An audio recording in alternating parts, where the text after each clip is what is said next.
Again, my name is Michael Pittman. I am a staff writer and columnist at the Journal News. And I wanted to thank Rick for giving me my one-day pass from Middletown because I cover Hamilton. So thank you very much for that. I know as soon as I leave, the door will be locked behind me. Just a couple rules, some ground rules here. We will be going in alphabetical order. I know we have to go the second letter for two of our candidates here since they start with S. And then at the end, the closing statements will go reverse alphabetical. You'll have 2 minutes for opening statements. Closing statements will be 1 minute, and questions will be 1 minute. Although we have three candidates here, Mr. Coakley and Ms. Snow, we're not able to be here due to a scheduling conflict, but we have Anita Schubert, Verlina Stewart, and Chris Urso, and I should be applauded because I said Verlina's name right.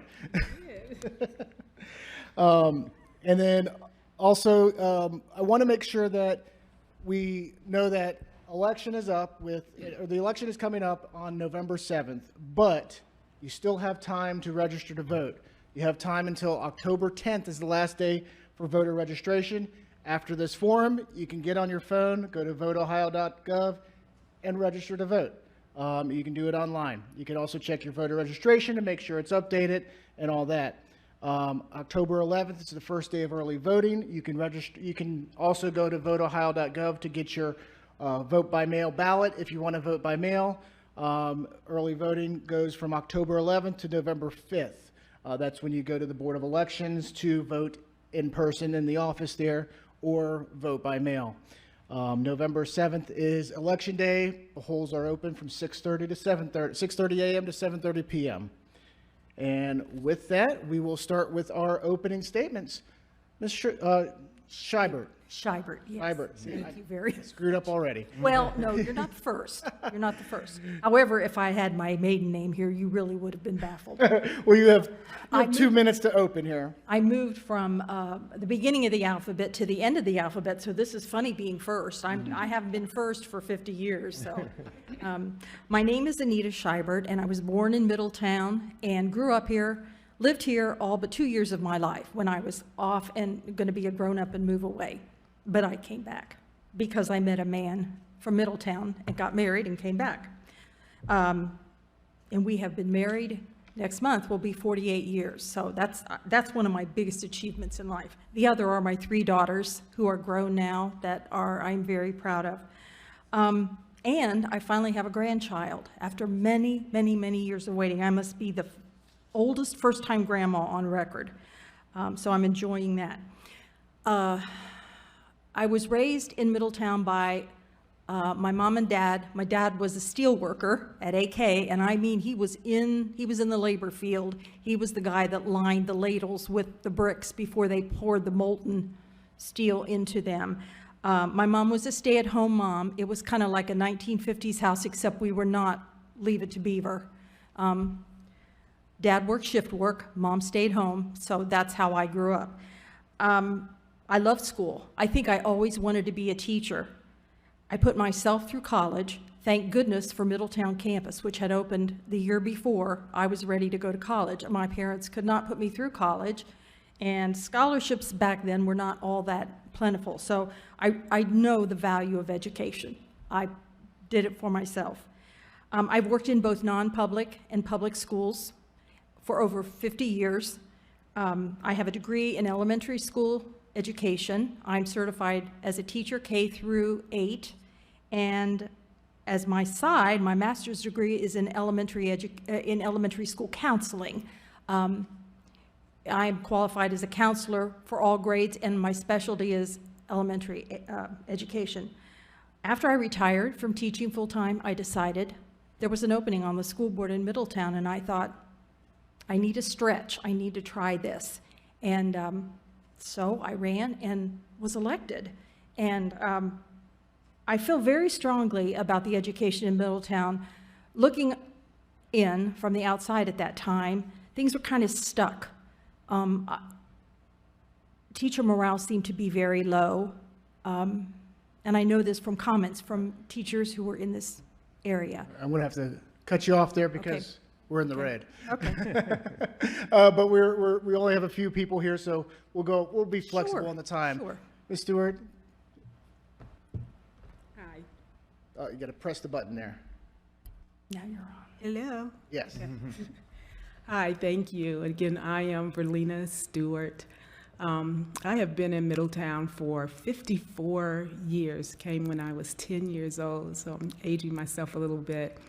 But I'm married. Want to say hello to my best friend, my husband, who's here tonight, my sister, Jackie Phillips Carter, who's here supporting me. Summarize who I am. Came to Middletown, started working at the city of Middletown when I was 16 years old, retired from the city of Middletown in 2007, worked a couple of years in my church. Now I'm working full-time at the Community Building Institute that's housed in the Robert Sunny Hill Community Center. Product of the public school system, graduated from Middletown High School.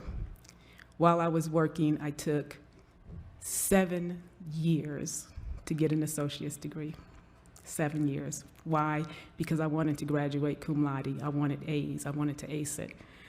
Why was it important for me to do that? Because when I was in high school, I was told that I was not college material and don't think about going to college. It hurt my feelings. It crushed me.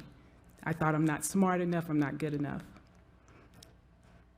Jackie Phillips Carter, my sister, graduated with soaring scores through high school. Went on to college, has a master's degree, and is doing well. What it told me is school works for some people. It may be a challenge for others, but everybody has the ability to succeed. That's what drew me to the school board. That's why I applied to fill the unexpired seat. Have never, ever considered public office or that I would be in this position, but I am very hopeful that I'll be elected in November, and I'm looking forward to the opportunity. Thank you. Mr. Urso, 2 minutes. Yeah, first off, thank you. I think make sure you press the button. Is it not on? Oh, there it goes. No, I wasn't close enough. First off, thanks, Mike. Thanks, Rick. I'm Chris Urso. I've had the honor of serving on the Board of Education for the past few years with my friends and colleagues, Ms. Scheibert and Ms. Stewart for the last few years. And I'm an educator. I grew up in a family of educators. My mom taught 35 years at Creekview Elementary School, my dad at Monroe High School, and before that, Taft and Hamilton City Schools. And I went to college and tried to resist the family business. I tried to think of other fields, but I couldn't. This was what we were made to do. My sister's in the field of education, my brother, I have aunts, uncles, cousins, and my wife. I married an educator who was a student in my mom's kindergarten class. But why it is in our family business is that in seeing my parents and the connection that they're able to build with people, young people, drew me to the field. It keeps you young, it keeps you engaged, and I've enjoyed every moment. And I've enjoyed every moment of the opportunity to serve on the Board of Education. There have been trying moments over the last few years, but the reward is that we're able to do work that is meaningful for the most important group, most important people within our community, our youth. And so with that in mind, I mean, I have a background in education. I've taught in Cincinnati Public Schools. I've taught at Miami. I currently am a coach there, academic coach, and I get to work with our juniors and seniors who choose to go to Miami a little bit earlier than some other students choose to go there. But again, thank you for the opportunity to be here tonight, and I appreciate the time. All right, thank you very much. I'm just going to be skipping around some of our questions because we have, again, two of our candidates who were not able to make it because of conflicts. But we've heard the idiom that it takes a village to raise a child. So let's talk about that a little bit about that village here. Obviously, the parents of the district's students are one set of stakeholders. But who else do you see as a stakeholder in the community, in the district, and why? And including parents, what are the best ways to engage the district stakeholders? Ms. Stewart, we'll start with you first. A village to raise a child. Let's do it. I think everybody is a stakeholder. I think everybody adds value to the discussion. The school district is doing an amazing job communicating with the public. I've had conversations with the superintendent about this. I cannot think of any other avenues that the school can use to reach parents at this time, and we're always looking, but they're doing a great job. I think it's incumbent on the students. We don't want to absolve them at all to talk to each other and let them know what's going on and how they can be supported, the pathways that are available, the resources that are available in the school and outside of the school. I think it is incumbent on our residents to share information, to ask questions, most importantly, about how can my kid get some extra resources? Where do I go to get the support that I need? I think it is incumbent on us as business leaders and educators to speak consistently with our constituents and with the residents and share information. Thank you. Great. Mr. Urso. Yeah, I think anybody who pays property tax in Middletown is absolutely a stakeholder. I mean, they're investing in their community by investing in our schools. Absolutely, over the last few years, our Passport to Tomorrow program incorporates our business community more actively, making sure that our graduates are leaning into a world prepared to take jobs and have the skill sets that they need. Absolutely, our parents who are trusting our school district to keep their kids safe and prepare them appropriately for a world that's changing rapidly. Our faith community, I mean, over the past few years, we've leaned on them to help communicate because they're connected with families just like we're connected with families. Our children, listening to them, understanding what worries they have, what things they're excited about, so we can connect their interests to what we're trying to teach. There's, like, you talk about a village, of course there are different pieces within that, each of which can make or break that organization. In terms of communication and being able to connect with them, I mean, today, I mean, you have social media, you have a level of transparency, hopefully, that folks know they can connect with us. And I take it seriously. If somebody emails me, I try to email back quickly so they know that they connect with us and that we are a conduit between the schools and the community. Ms. Scheibert. Well, I agree with everything they said. I think everyone who lives in this city is a stakeholder. People who own businesses in this city or even work here are stakeholders in what our children become. And so in our schools, I am amazed at the number of people that are coming into our schools. We have a program that I don't know, everybody knows about Passport to Tomorrow. That's one avenue. We also have the Adopt a Class. Adopt a Class, people that are coming in from businesses. It's kind of an organization that's been centered in Middletown, but was invited in here, and we're reaping the benefits of that. So we've got outside people who are coming in and looking around and bringing us ideas too.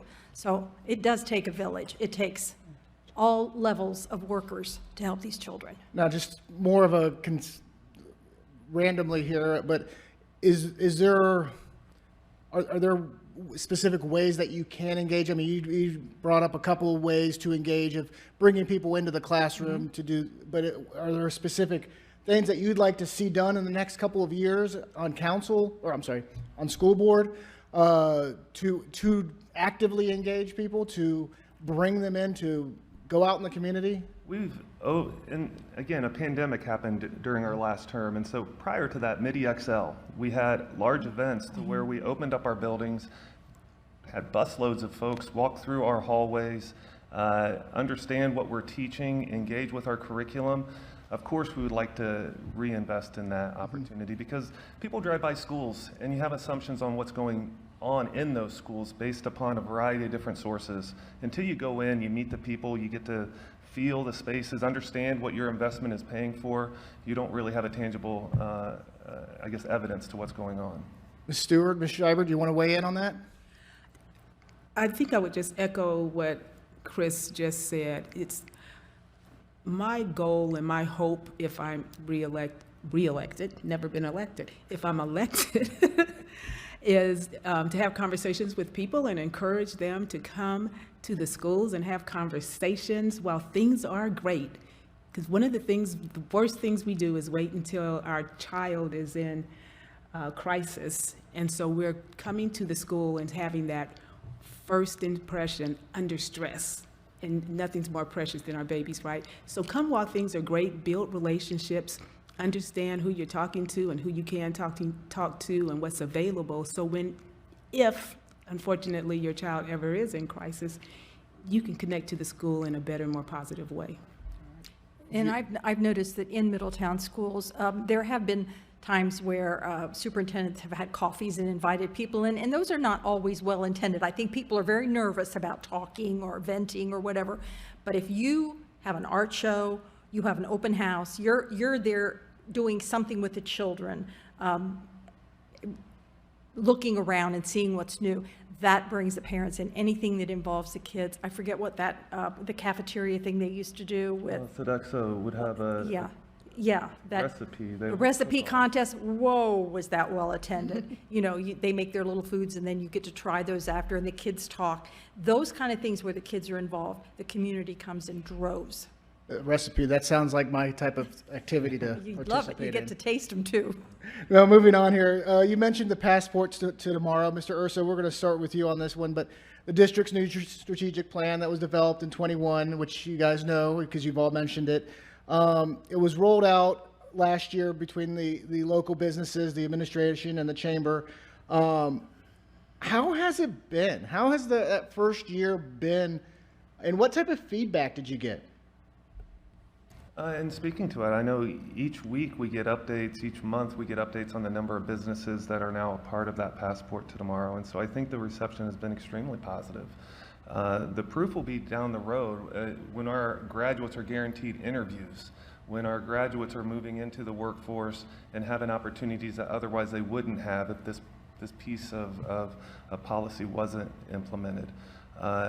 It's going to be longitudinal. I think the start is good, but I think it'll be where it would be 3 to 5 years down the road that will truly show when the chamber is excited that they have employees for the employers that are always looking, then we'll know that our Passport to Tomorrow is fully vetted and implemented in ways with fidelity. Great. Ms. Schreiber? Yes. On the other end of that too, I always check with Mrs. Hauser about the participants, because this is really an elective thing. The kids are encouraged to go, but the participation is more and more. And it was over 100 children alone who went to the library for their program the last time, whatever they had set up for them. And so I think that it's going well. It's going to be expanded this year. It's going to be setting the groundwork for grades 6 through 8. It's only been K through 5 until now, just to get things organized well, but 6 through 8 is coming, and then, you know, on to the high school. So I think it's moving along wonderfully, and I do think the children are enjoying. We see pictures, they look like they're happy. Ms. Stewart? I agree. I am super excited about Passport to Tomorrow. As Chris said, the outcomes are yet to come, but the kids are excited about it. They are having experiences that some of them would otherwise never get to have. Real life experiences, real work, and they are game changers, and they are shaping what some of our kids are thinking about in terms of their pathways. So I think there is a very promising trajectory through Passport to Tomorrow. Great.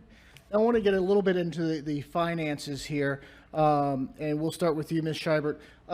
Budgets are a challenge, especially your budget. It's $84 million for the general fund. I think 110 in all funds budget. How do you approach? What's your approach in overseeing this budget? And I mean, it's very large and expansive. So how do you dig into that? When I got on school board, the amount of money involved in this is astronomical in my mind. And so it is a big, huge responsibility. I think we look at how many children will this affect. Our whole focus is on what's this going to do for the children. And the more directly it impacts them, the more important it becomes as far as I'm concerned. Ms. Stewart? So I've been in this seat 11 months. I looked at that budget and thought, oh my goodness, there's more zeros than I can count.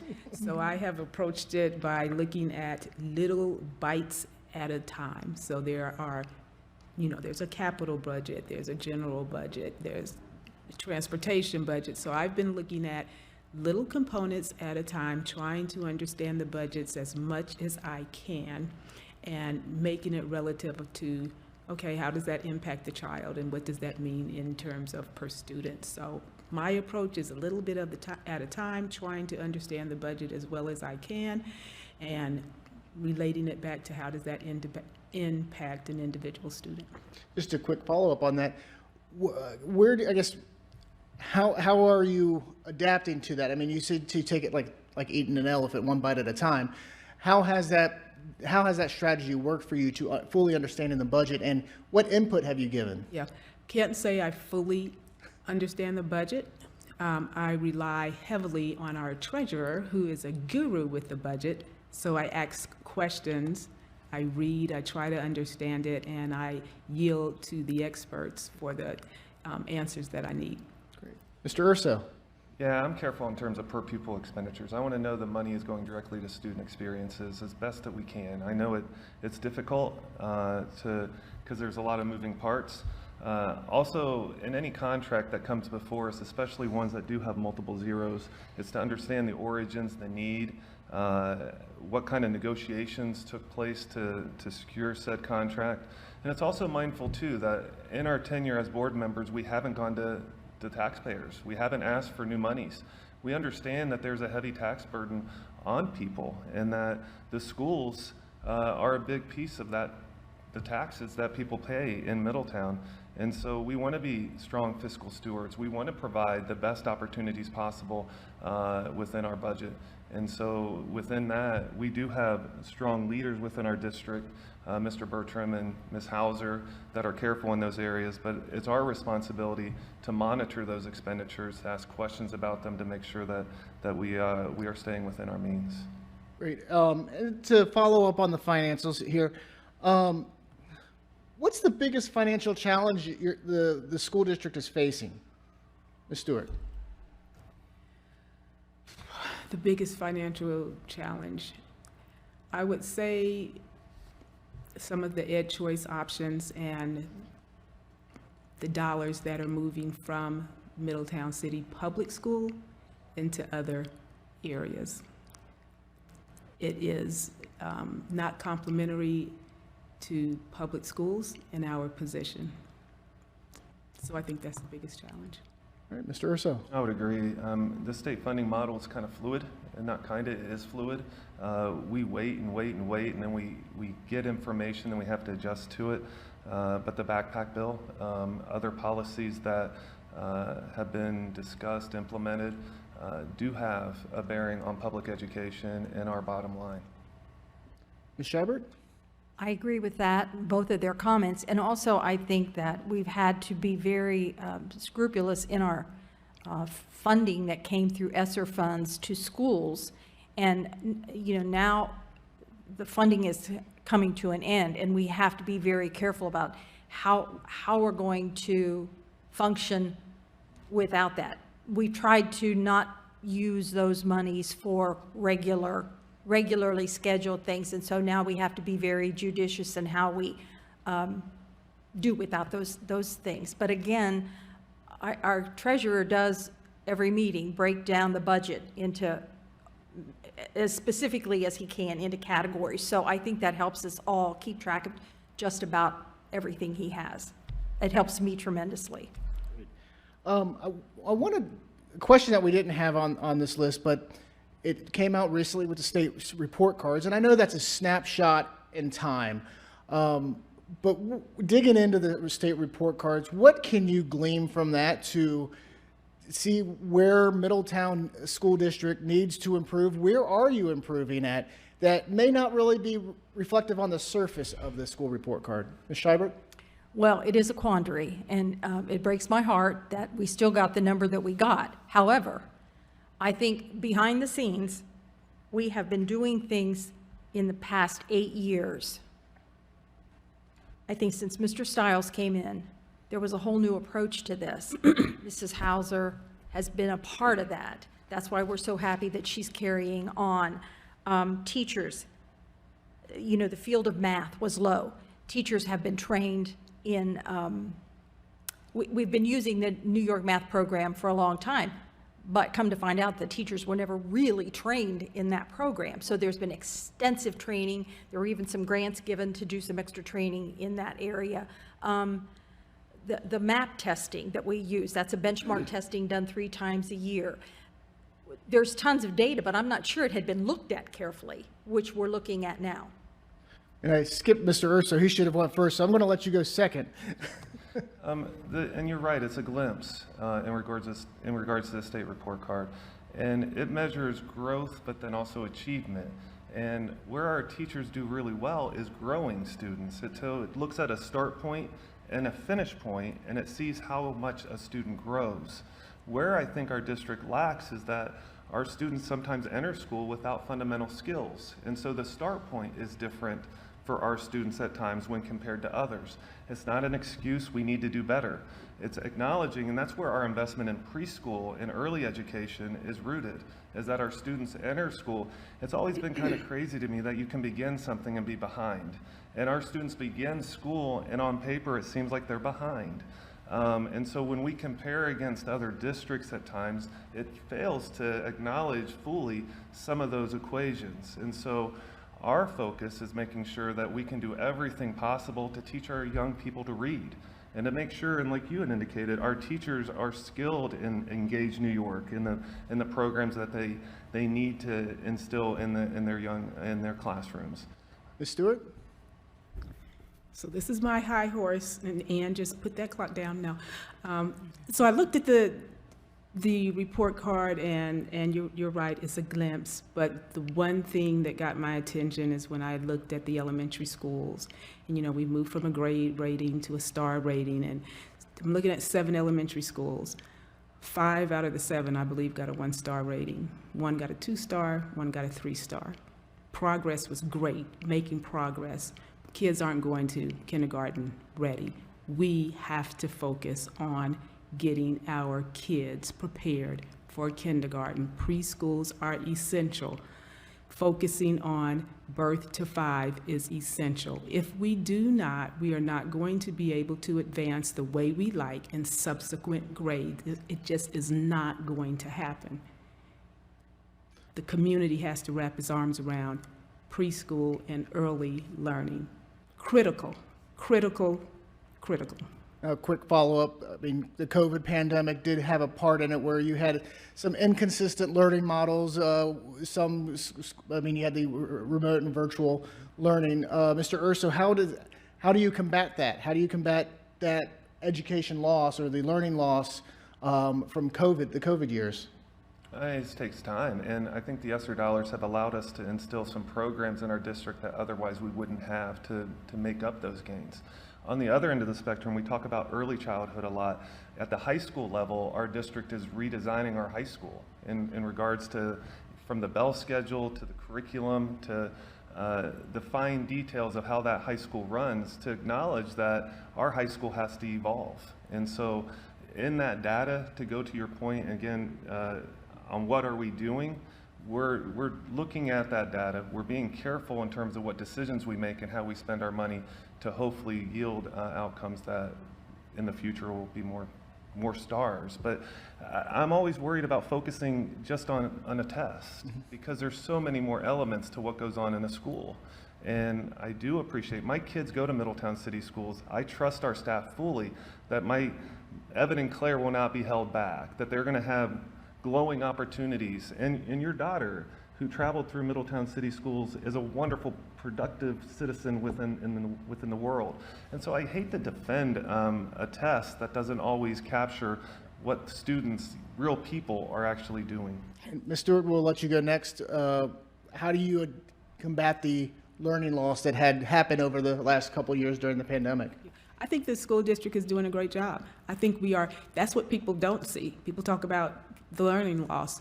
We have lessened that gap. We have made a difference. There are so many programs and opportunities within the school system during the day and out of school to address that learning loss, and I think we're doing it. So we need to look at those numbers, and Ms. Hauser is available and is always ready to answer her phone for anyone who has questions in terms of the exact numbers and data so that we can look at it, but we are addressing it and we're doing a good job. Ms. Schreiber? I was thinking, as a teacher who worked through that a little bit, and that, boy, you talk about foreign to me, it helped us pivot almost faster than we would have ever thought.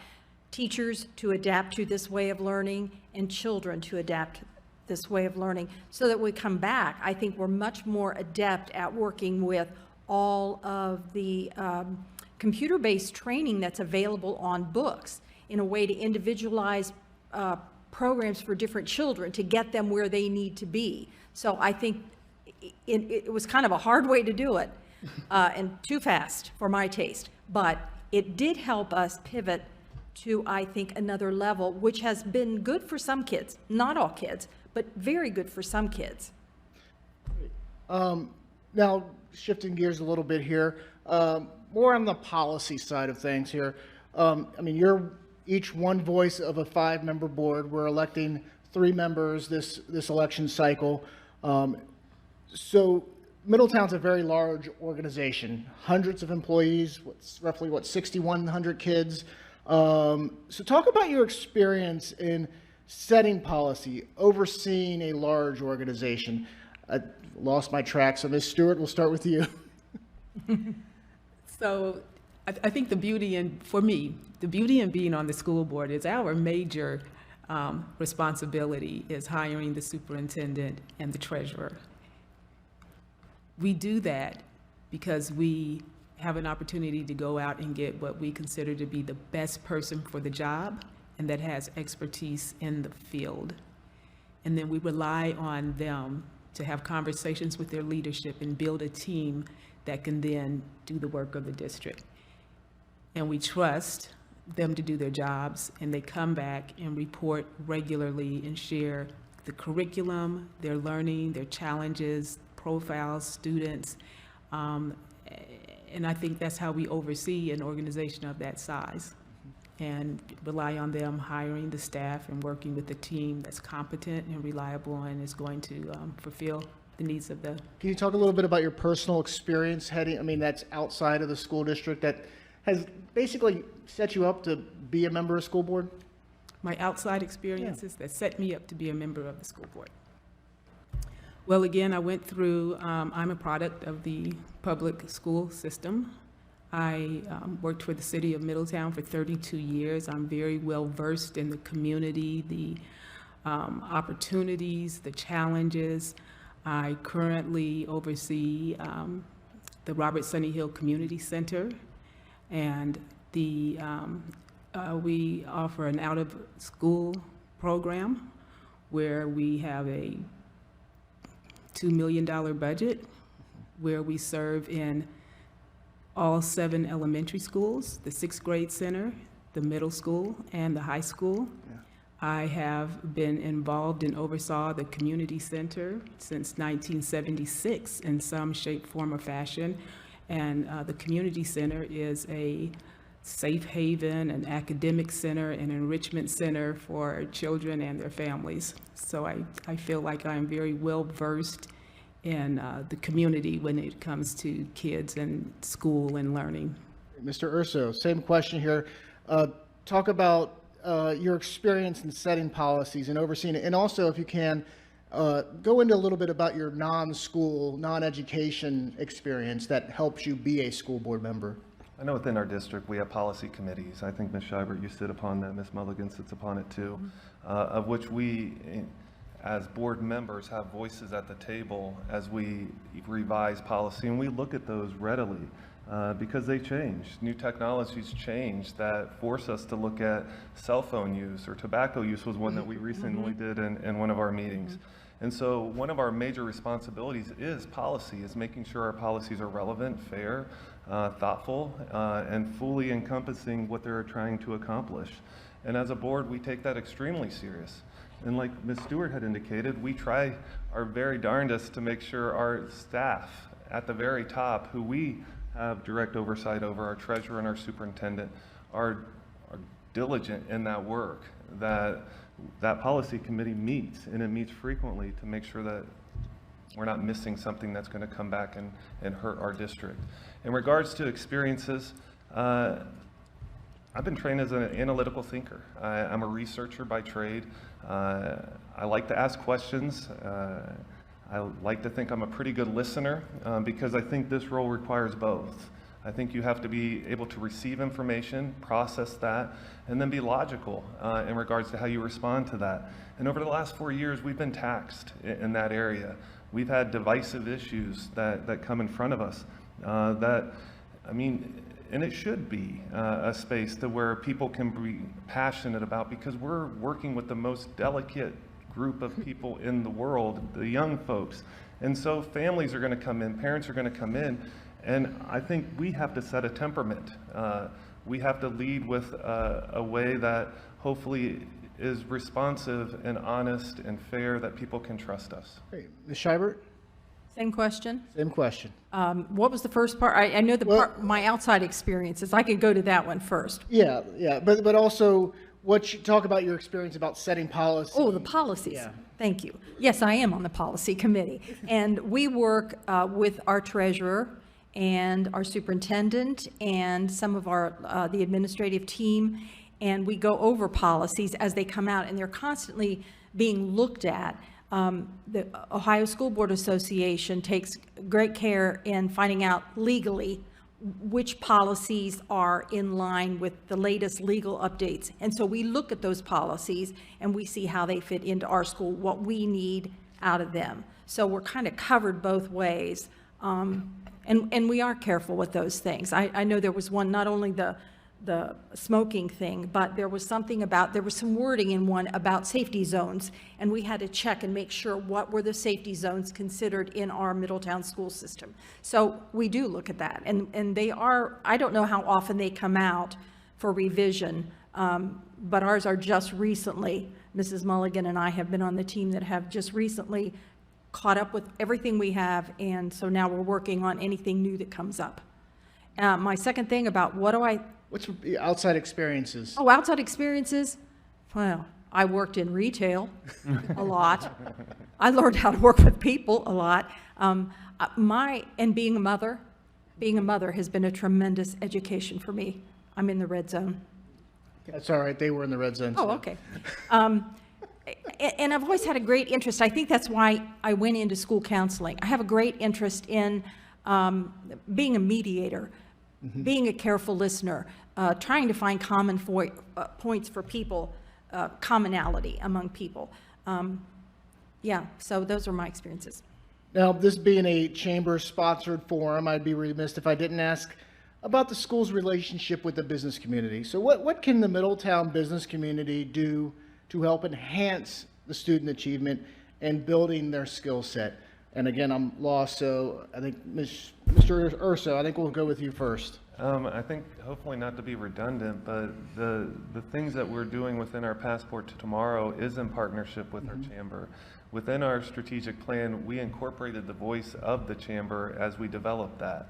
As we look at Adopt a Class, what Ms. Scheibert brought up a few minutes ago, we're inviting business community leaders into our buildings, and so they can engage, get to know, and understand our students better to succeed. And I know school is about developing future workers, but we're also, within our strategic plan, trying to create problem solvers, critical thinkers, strong communicators, folks, young people that can advocate for themselves, all skills that hopefully our business community can benefit from. Ms. Scheibert?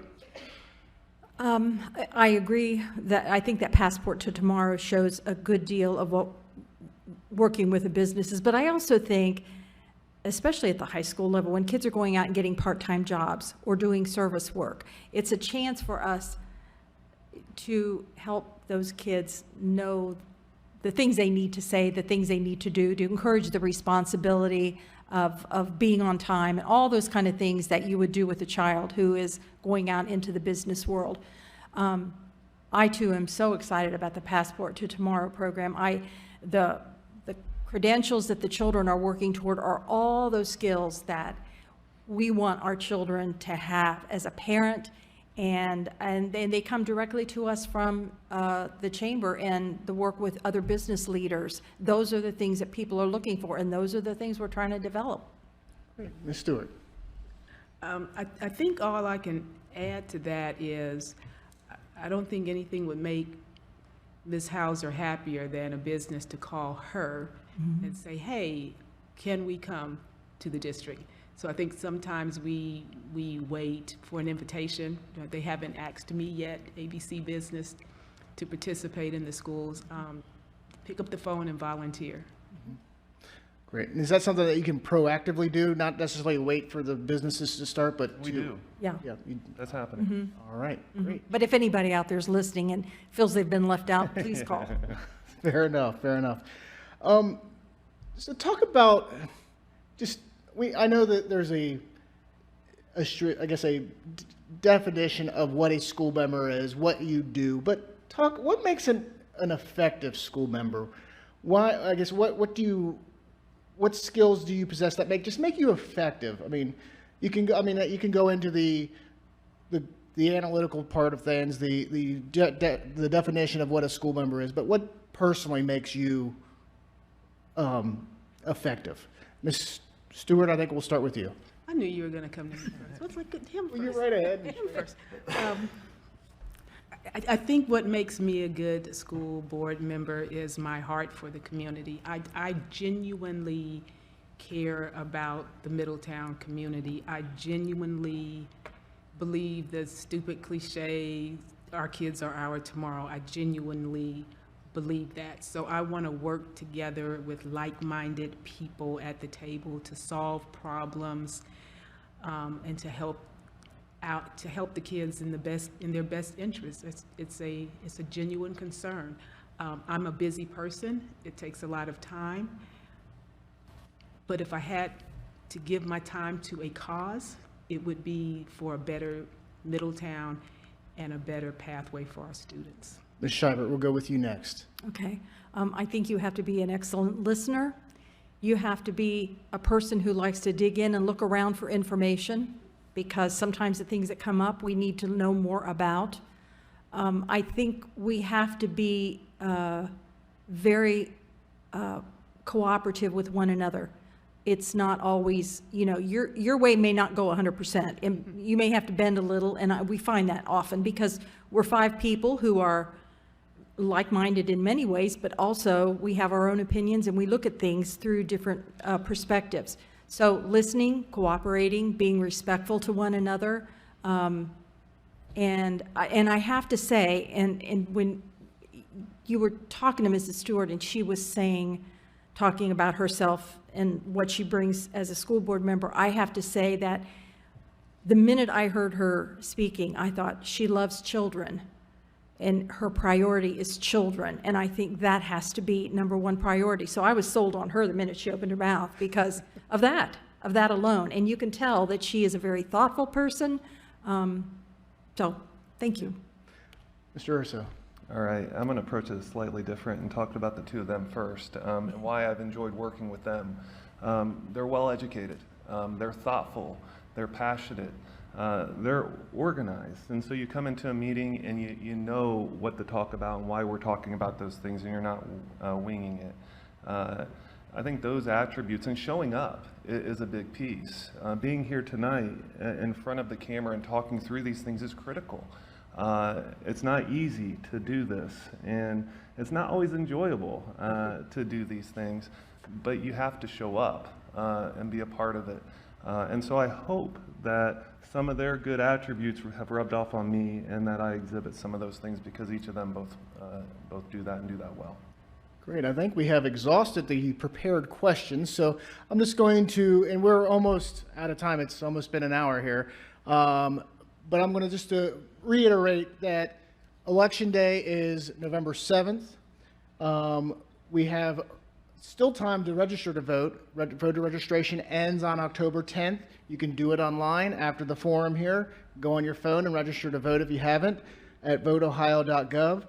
And then early voting starts on October 11th and runs through November 5th. And that is done at the Board of Elections, or you can request a vote by mail ballot. So we will go reverse order from what we did with opening statements. I know we have 1 minute, but we have some time. If you want to go 2 minutes for a closing statement, by all means, go ahead. I Mr. Urso. appreciate it. No, first off, thank you, the Chamber. Thank you, Mike, for mediating this. Over the last 8 years, I've had the honor and privilege to sit at the table and be a part of some important conversations. I hope the community has looked at the leadership that this board has undertaken under difficult and sometimes arduous times, and understand that our heart and our minds and our thoughts are in the right place. And beyond that, that our district is moving in the right direction. When we took office, the budget was shakier. I think I'm safe to say that. The climate was shakier. I think it's safe to say that. I remember being in this room, not as a board member, but as an observer prior to taking office, and there was unrest, there was a lack of trust, and there was a lot of turnover in our district within principals and staff that in our district we can't have. And so over the last 8 years, we tried to settle that and make sure that there's continuity and that our principals are staying, and that our upper staff are staying, and that we attract people to Middletown, talent to Middletown, to ensure our students have the best available to them. We're thoughtful leaders. We try to be thoughtful leaders in regards to the budget and understanding that our taxpayers deserve the finest amenities and that we take care of those things. And truly, I'm proud to be a part of this board because there is a true care for students. It's a student-centered a group of people who sit at this table. Ms. Stewart represents that, and Ms. Scheibert represents this. Ms. Mulligan and Mr. Moore represent this too. And I think with that, our district has a better chance to succeed. Without that, I think we're going to be fighting battles that lead us nowhere. Great. Ms. Stewart? So I've been sitting in this, filling this unexpired term for 11 months. It has been the greatest honor and pleasure to serve on this board. While I have not been elected, I still feel the gratitude from the community. I appreciate this opportunity more than people know. I appreciate the work that this board has done and continues to do. It is hard work. And guys, when I tell you they work really hard and give a lot of time and sweat and emotion into this job, that is the truth. We're here to serve the kids. We're here to serve the community. I want to thank everybody for their support over the last 11 months. I hope that I am elected. I look forward to serving over the next 4 years. I want to thank the Chamber for putting this on, because I know that's a job too. So I thank the Chamber and thank you, Mike. I appreciate you all. Thank you. All right, you get the final word, Ms. Scheibert. I also thank Mr. Pierce and the Chamber for putting this on. It's a great opportunity.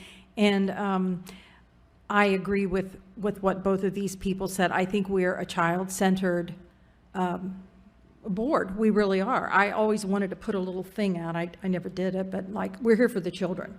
That's it. That's our main purpose. And I have also found that this working on the board takes a tremendous amount of time, and you need to want to know more and more and more and more. Our leaders are a phone call away always. We have lots of resources. I find I want to look into things more. I want to know where things come from, why we're using them, what are the results, and that kind of stuff. So it takes your time. I had a lady ask me from another small community, what's it like being on school board? And she said, does it take a lot of your time? And I said, yeah, it really does. I mean, you give it the time you want, but to be effective, you better have time to research, to just find out what needs to be found out. I love visiting the schools. I do. We did that a lot with Mr. Stiles. Mrs. Hauser is getting ready to set up some things like that. It's wonderful to go into schools. The greatest compliment I think that I've had recently about being in the schools it was one of the lower middle grades. There was a little boy working on math, and I leaned over to him and said, now, can you show me how you do that? And he said, well, our teacher told us there are 3 ways, and I can show you any of them, but I'll show you the way I like the best. And I thought, if somebody would have told me that when I was learning math, I might have been a great math student, but I was given one way. And so I think that's what's happening in our schools, and I love it. Great. So thank you. Thank you very much. That concludes our forum. I would like to thank the candidates for participating. And again, Holly Snow and Charles Coakley, they were not able to be here for a conflict, but they are on the ballot. It is pick 3 of your candidates here for the school board, for those of the 3 seats that are up. Thank you for those who are here in attendance and those who are watching online. Again, Election Day is November 7th, and voting starts October 11th. Thank you.